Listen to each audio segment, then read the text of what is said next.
Welcome to our channel. Today we how to create a customer feedback tool with SurveyMonkey, beginner guide step by step clearly. Start by visiting the SurveyMonkey website. If you don't have an account, create one by clicking sign up and following the prompts.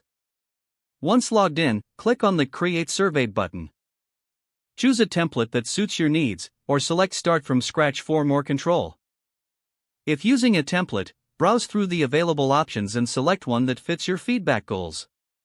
Now, name your survey clearly to reflect its purpose. Next, start adding questions by clicking on the Add Question button. Select the question type that best fits the information you want to gather, such as multiple choice or open-ended. For each question, write clear and concise wording to avoid confusion. If needed, adjust settings for each question, like making them required or adding answer choices.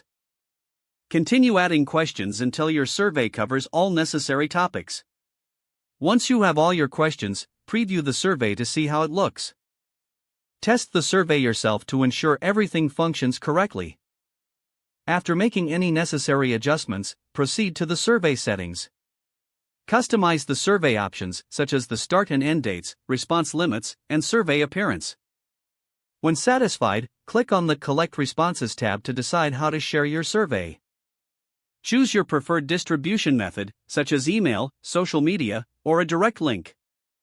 If sending via email, enter the recipient's addresses and customize the message.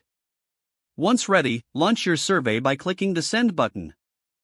Monitor the responses in real time by returning to the dashboard and selecting your survey. Analyze the collected data using SurveyMonkey's built-in analysis tools. Export the results if needed for further analysis or reporting.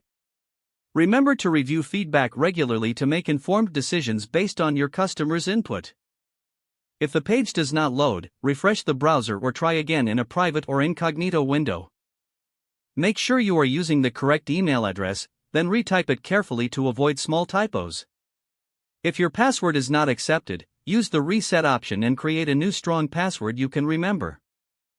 Check your spam folder for verification or security emails, then complete any requested confirmation steps. Enable two-factor authentication if available to improve account security and reduce unauthorized access risk. Don't forget to like this video and subscribe to our channel for more step-by-step tech guides.